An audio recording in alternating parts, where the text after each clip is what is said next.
I am a capybara. I look like a guinea pig, but with a more stoic, rectangular face. You can picture it. I'm all about zoning out. I love a good soak. Better yet, I love zoning out while soaking. Being this relaxed means just about every animal gets along with me.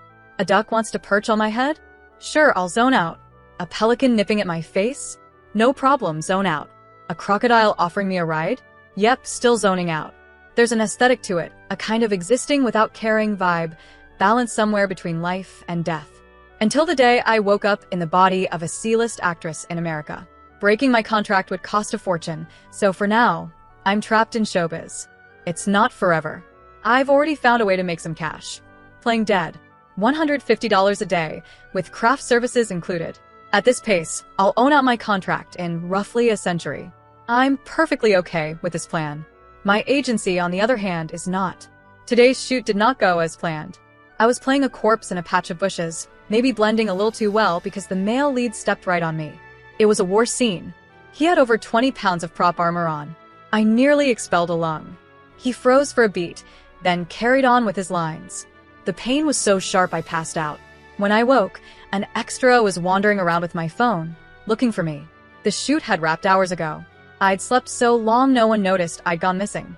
I pushed myself up slowly, startling him. "Penny? You're still here," he said. He handed me my phone. "Missed a call," he added.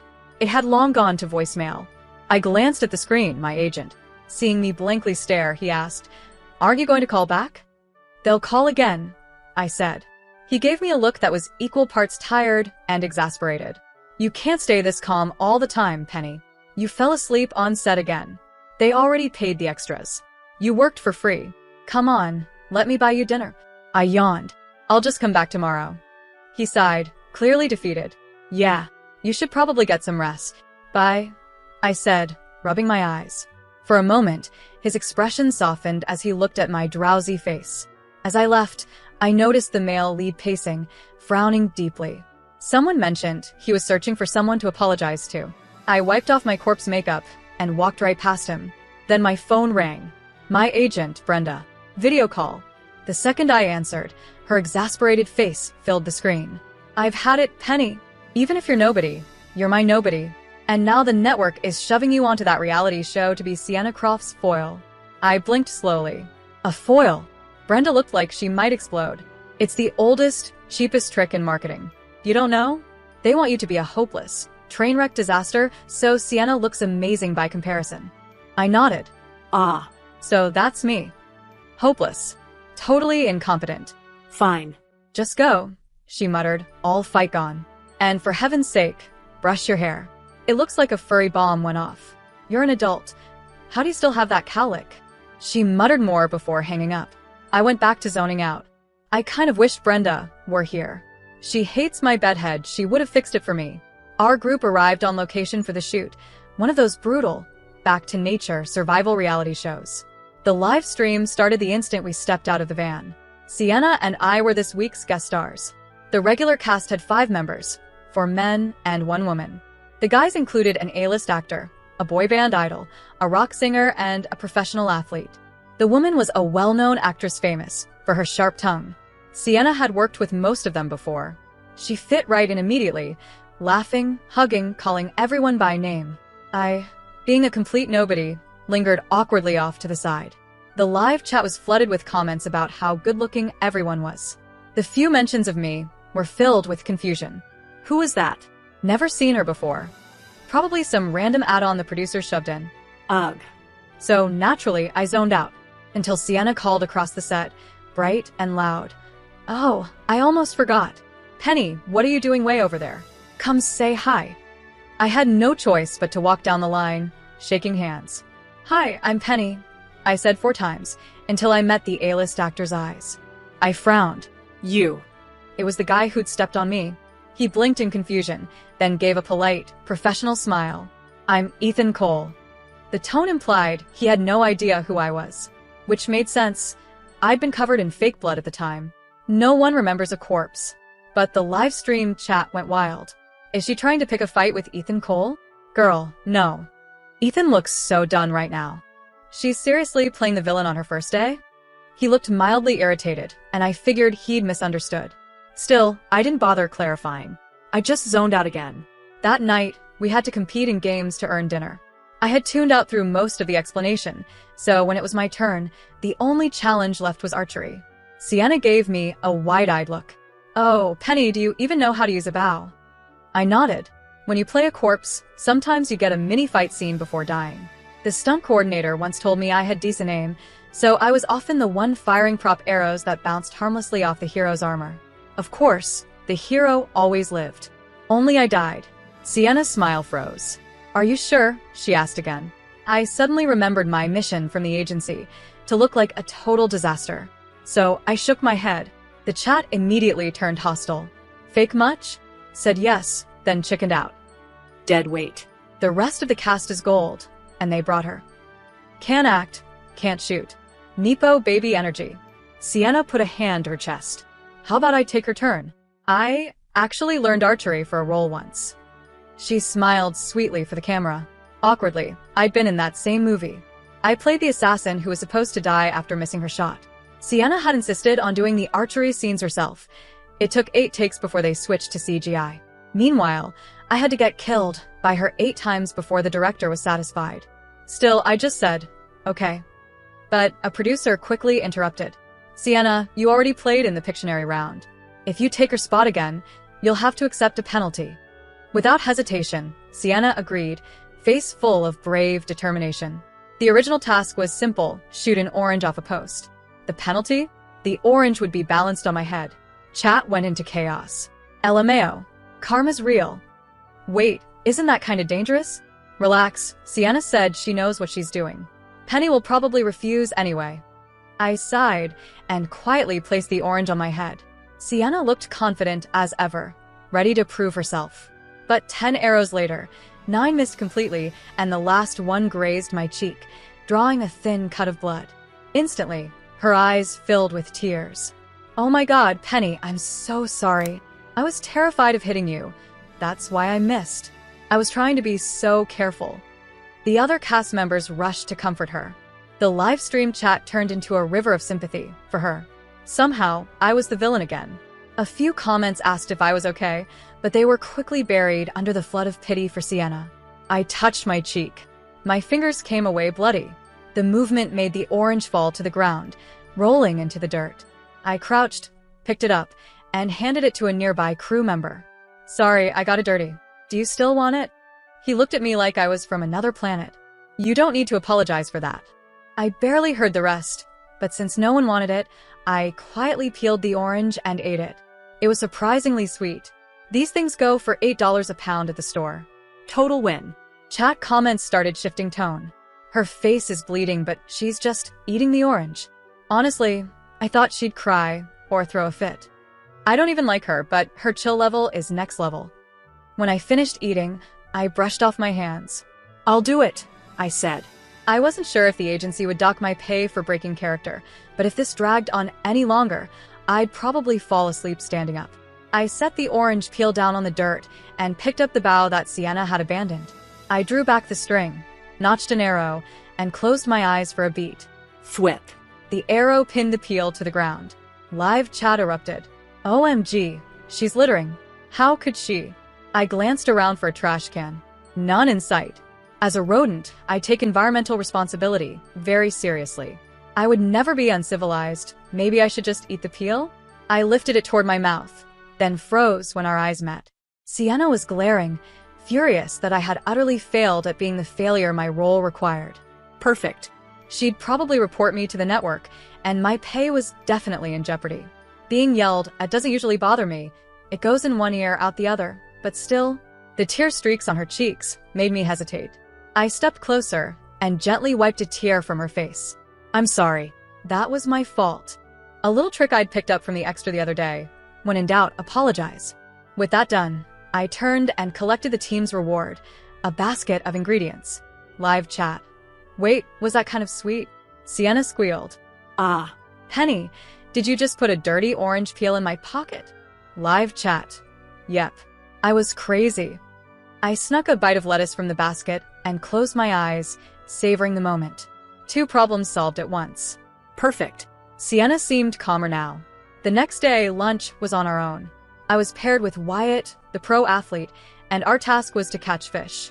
We made our way to the riverbank, lined with tall reeds swaying in the wind, basically a capybara's dream buffet. Unfortunately, this human body probably couldn't handle wild plants. I reluctantly chewed on a reed, cast my fishing line, and settled onto the bank to zone out. Wyatt, ever the swimmer, had already stripped down and was thrashing around in the river, trying to catch fish with his bare hands. Early 20s, all lean muscle and relentless energy, he churned the water without showing any fatigue.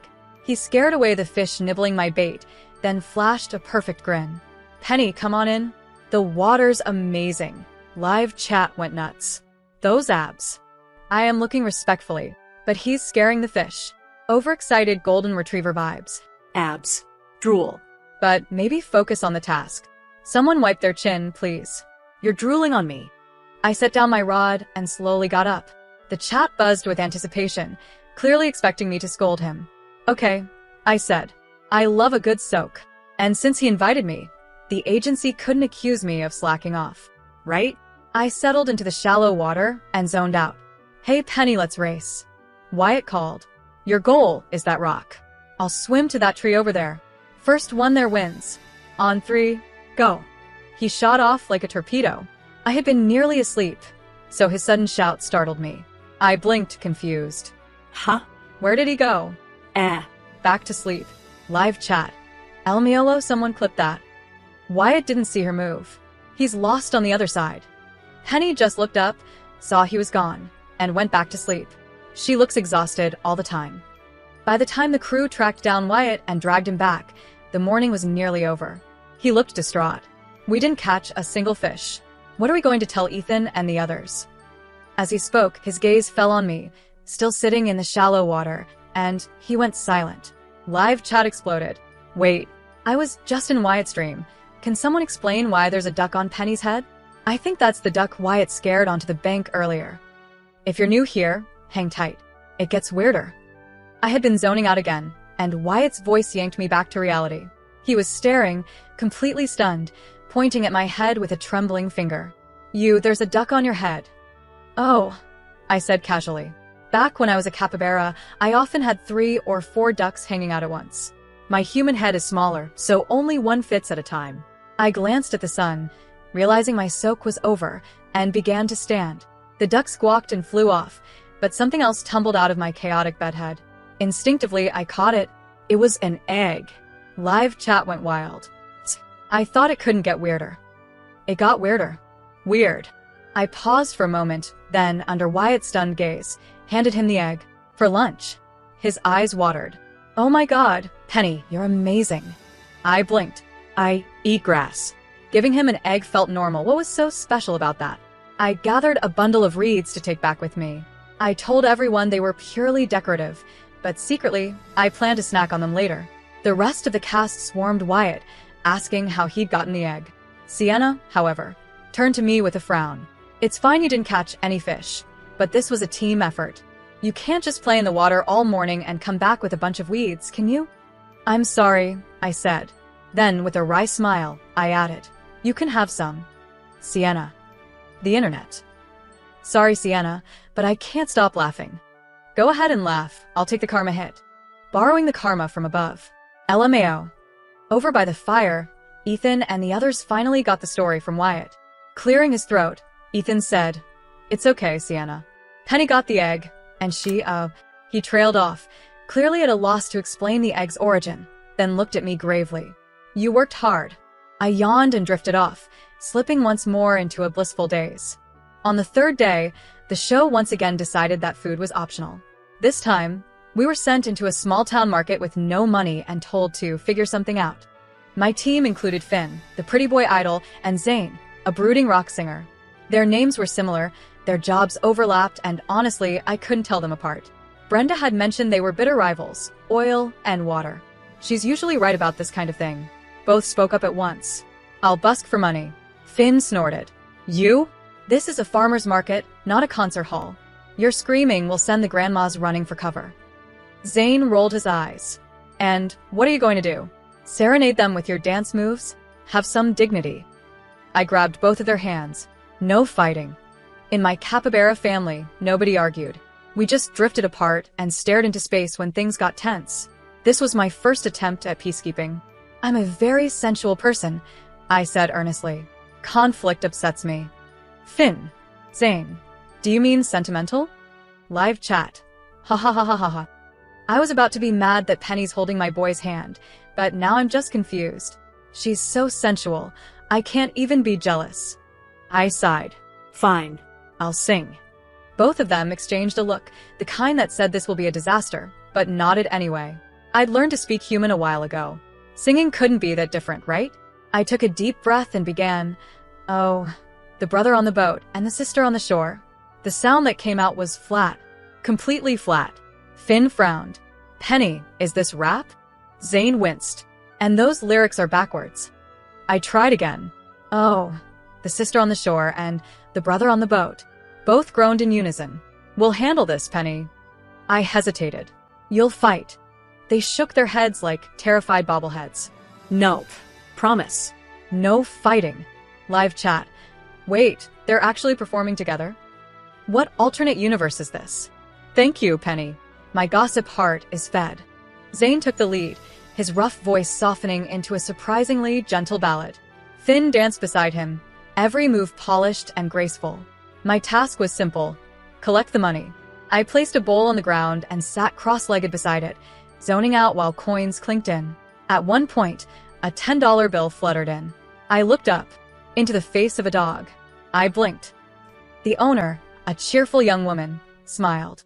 He's a big fan. He wanted to pay himself. Maybe I stared too long, because she added kindly, you can pet him if you want. Before I could answer, the border collie stood on his hind legs and gently patted my head. The woman. She looked ready to apologize, but before she could, a three-wheeled cargo cart came barreling through the market, swerving straight toward us. Zane spotted it first. Penny. Move. Finn. Before he could finish, Finn had already launched himself sideways, straight into the river. This part of the river was deep and fast, nothing like the shallows Wyatt and I had fished in before. Zane blinked. Wait, he can swim? He looked around wildly. Where's Penny? The border collie's owner pointed. She pushed me out of the way and jumped in. Me underwater. Surprise. Capybaras may be slow on land, but in water, we're basically torpedoes. I surfaced, blinking, just in time to hear splashing and shouting. Live chat. Oh my god, Finn can't swim. Zane's going in after him. Wait, no. Finn's dragging him under. This is chaos. I swam over, gently lifting Finn's head above the water, while the border collie dove in again to help Zane to shore. Finn coughed up a lungful of river water. Thanks, Penny. I frowned. We lost our money. He wheezed. No, we didn't. It's in my pocket, it's wet, but... He trailed off, patting his waist, only to realize he wasn't wearing pants, just boxers. I pointed downriver. There go your shorts. A pair of gray athletic shorts floated away, slowly vanishing into the current. Finn wailed. My pants. It's okay, I said helpfully. You still have one pair on. I squinted to confirm. SpongeBob SquarePants boxers. Finn crossed his legs miserably. Please my career. Live chat. Move. I'm his fan. I get to screenshot first. I took off my son's shirt and tied it around Finn's waist. He looked miserable. I'm so sorry, Penny. I lost everything. The money, the dignity, probably my future. It's fine, I said simply. I can always eat grass. Finn's eyes went glossy. You're too kind. Live chat. Stop. She's too pure. I'm actually crying right now. Me. What's so touching about that? I meant it literally. Humans are so dramatic. In the end, our situation wasn't as hopeless as it seemed. The border collie's owner turned out to be an off-duty police officer. She called a few colleagues, and somehow, they managed to fish Finn's pants out of the river. The money survived. We even earned a small reward. The officer gave me a Good Samaritan certificate and $50 for bravery. Finn and Zane were all smiles. I, on the other hand, squatted to take a photo with the border collie. As the camera clicked, the dog stood up on its hind legs and gave me a friendly pat on the head. The officer. It was a good photo. Day 4's challenge was another Earn Your Meal event, a mud pit wheelbarrow race. Each team had 2 members, one pushing, one riding. Whoever crossed the finish line first won ingredients. My partner was Roxy, an upbeat actress with a megawatt smile. Don't worry, Penny. I've got this. 5 seconds later, she tipped me straight into the mud. Oops. It's slippery. Yes, Roxy. That's what mud is. Every other team also wiped out, so I climbed back in, covered head to toe, and reassured her. It's fine. Back home, when the ponds dried up, we capybaras used to roll in mud to stay hydrated. I actually liked it. But 10 minutes later, I was back in the pit again, this time with the wheelbarrow landing squarely on me. Roxy was nearly in tears. Oh my God, I'm useless. It's okay, I said. Everyone's falling. She glanced around. They're halfway done. I blinked sleepily. Your wheel's broken. She froze. Wait, before we started, I saw Sienna talking to the producers. We both looked at the director, who grinned like a cartoon villain. Looks like you got the short straw.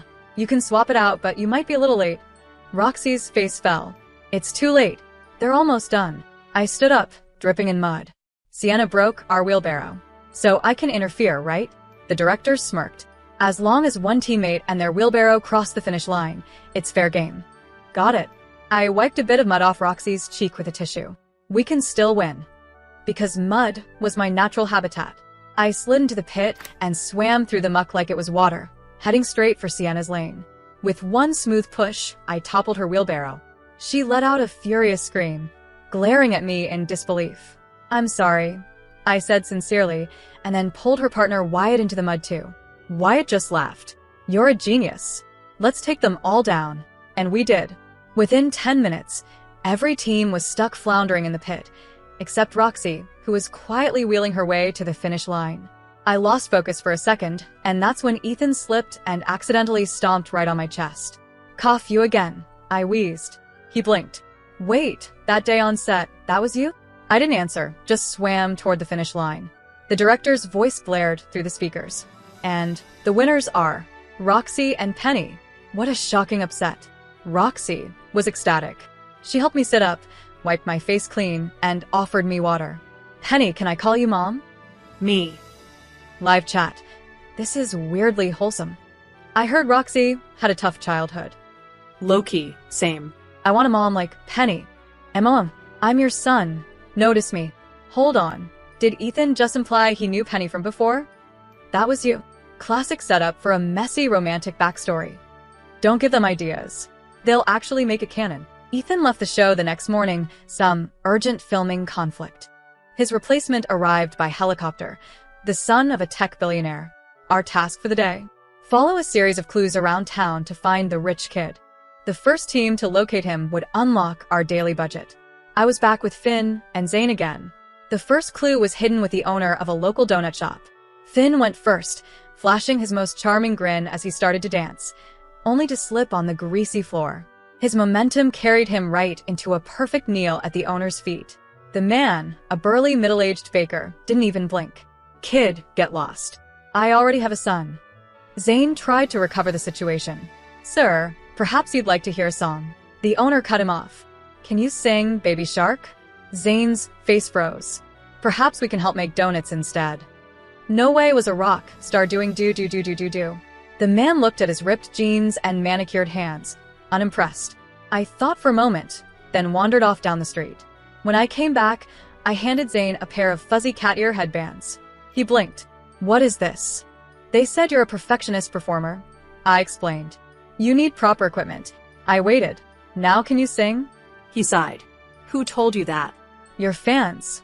He turned and saw a cluster of girls down the block, one of whom was the admin of his biggest fan account. When she realized he'd spotted her, she immediately looked away, face red. Zane clenched his jaw. Then he took the headband and gently placed it on my head. Fine. I'll sing, but I don't need this. A pause. It looks better on you anyway. So he sang Baby Shark. When the meow meow meow part came up, I, still wearing the cat ears, curled my hands into little paws and softly meowed along. Zane's voice wavered. The tips of his ears turned bright red. The donut shop owner was so delighted that he handed us the first map piece, without hesitation. We were making progress. While Finn and Zane studied the map, I heard someone shout, Mama Penny. A group of young fans waved from across the street. Mama? I repeated, confused. Then came a chorus of "Mom" from the rest. I scratched my cheek, puzzled. I'd never given birth, but in a capybara herd, all mothers cared for the babies, regardless of whose they were. Maybe humans were like that too? I patted the head of the girl who'd shouted first. "Drink lots of milk, so you grow up strong." She beamed. "I will." Humans don't drink capybara milk, but they do drink bubble tea. So I went to the director. "I need $100 to raise my children." He burst out laughing and actually handed it over. "You're unbelievable. Go on." I bought bubble tea for every child, reminding each, "You have to grow tall, okay?" When I came back, Finn looked at me like he'd been struck by lightning. "Mom," he shouted. I gave him and Zane each a cup. Fairness mattered. I didn't notice Zane blushing again. I was too busy wondering, maybe humans just stay children longer? Later, a young crew member quietly slipped me the final map piece. "Here, Mama Penny. I don't want bubble tea. But don't borrow more money from the director. He'll make you pay it back later." Behind the camera, the director spluttered. "Ungrateful brat. I cast you as the clue giver, not the informant." The map was finally complete. I trailed behind Finn and Zane as we weaved through 18 streets, clambered over 3 dirt mounds, and even waded through a shallow stream. Finn wiped sweat from his brow. "Seriously, this show is insane." Zane glanced at me. "Penny, you okay? Do you want me to carry you?" I didn't respond. My eyes were glued to the map in Finn's hand. After a long pause, I said slowly, "It's upside down." Finn blinked. "What's upside down?" Zane's expression changed. "The map. We've been reading it upside down all this time." Finn. Zane. Live chat. "This is both hilarious and tragic. LMAO. She's been following them all day and looks so pale." She didn't contribute anything. Honestly, she can't complain. Why is the chat fighting now? Finn and Zane stared at each other, tension simmering. I was too exhausted to care. Nearby, a group of older women sat on a porch chatting. I shuffled over and plopped into an empty chair. Woman 1. "Sweet girl, want some sunflower seeds?" Woman 2. "Do you have a boyfriend?"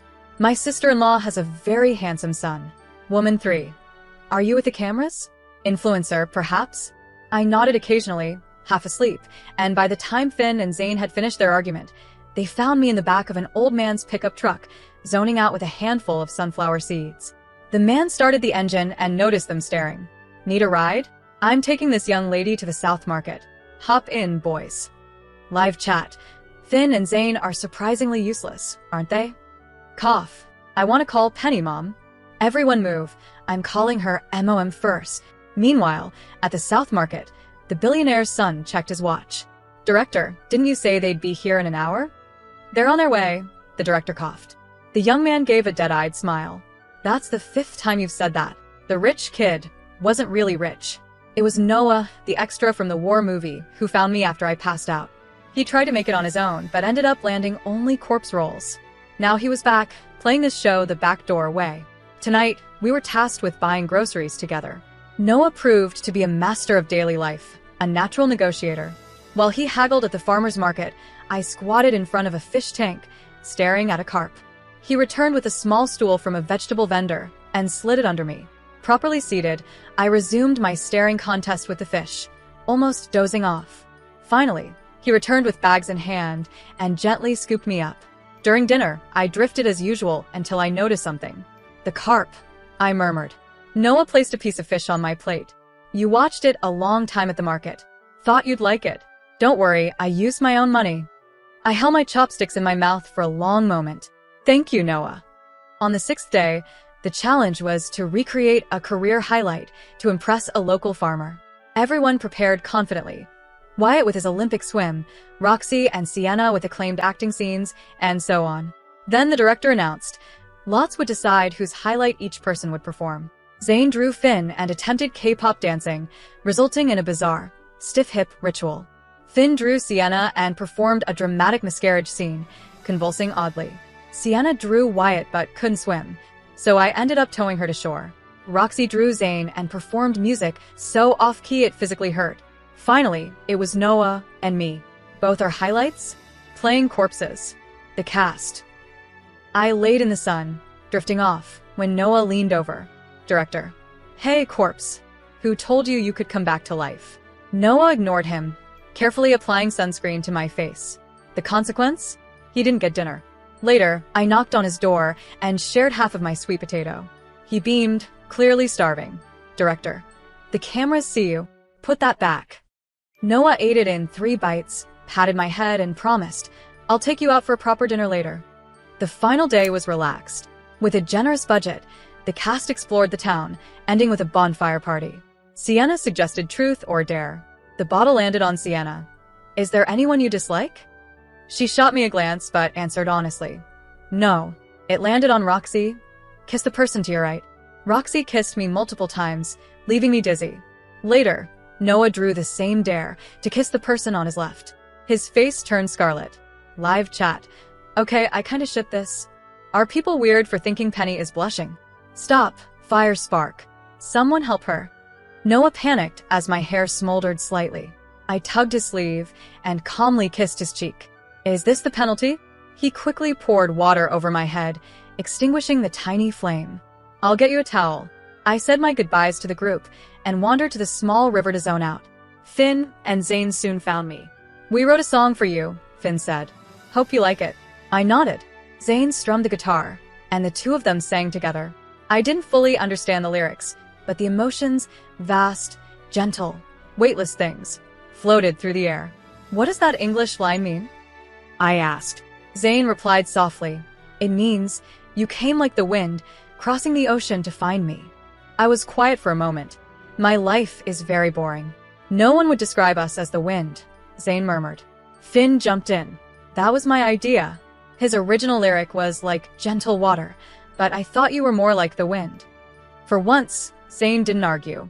He added, yeah, a free, warm wind that blows across lakes and swamps and rivers. A small smile touched my lips. Oh. Then, Zane blurted out, Penny, I like you. Can you give me a chance? I was thinking about my old life by the water and absent-mindedly made a sound of agreement. Finn froze. Hey. That wasn't part of the plan. You little punk, how dare you make a move on my mama Penny? I'll kill you. He grabbed Zane by the collar and dragged him away. Barely a minute later, Ethan Cole appeared, pressing his lips together. Penny, a lot of people online are misunderstanding our relationship. I hadn't processed what he meant, so I defaulted to my usual response. I'm sorry. Perhaps, he said, we could get to know each other better. And just as quickly, he disappeared again, leaving me confused and sleepy. A few minutes later, Noah arrived with a big, fluffy towel, still red-faced. Penny, I've liked you for a long time. I already talked to my family, and, if you're willing, I was barely conscious and mumbled something that sounded like yes. Behind us, hidden in a tree, the red light of a small, fixed camera blinked unnoticed. I nearly coughed up a lung. Penny, you're a viral sensation. A woman appeared with a comb. The moment I got in the car, she tried to fix my hair. The singed patch had turned my fluffy explosion into a choppy mess. She handed me a phone. Log into your Twitter. Say hi to your new fans, maybe do a little Q&A. I scrolled through the trending topics, my expression slowly turning grave. Brenda didn't notice. By the way, did anything happen last night? She asked. I was so busy fielding offers, I didn't finish the live stream. I didn't answer, eyes glued to a wildly popular poll. Which boyfriend should Penny Ross end up with? It slowly dawned on me that I might have accidentally acquired multiple boyfriends. I paused, remembering Brenda's advice to engage with fans, and posted a tweet. At Penny Ross Official, asking for a friend, what do you do if you accidentally get 2 or 3 boyfriends at the same time? Replies came instantly. At user123. Dump 2 of them? What are you gonna do? Save them for Christmas? I typed back slowly. At Penny Ross Official. Which one do you want? The replies flooded in, mostly question marks. At PennyFan01. MOM. The expression is dump 2 of them. It doesn't mean you offer 2 of them to him. Brenda finally tamed my hair and leaned over with a huge smile. So, what are you chatting with your fans about? You're famous now, why the long face? Her eyes scanned the screen. Her smile vanished. Penny Ross. My hand twitched, and I accidentally refreshed the page. New high engagement replies appeared at the top. At Ethan Cole Official. Our first meeting was a misunderstanding. Perhaps we could have a new beginning. At Zane Rocks. You're the wind that crossed the Pacific, a storm I never saw coming. At Noah Pierce. We don't just have a past of standing shoulder to shoulder. We have a long, lucky future too. For some reason at that moment, I felt incredibly homesick. Maybe it was time for a vacation, back to South America for a bit. And, figure out how to break up with a couple of people.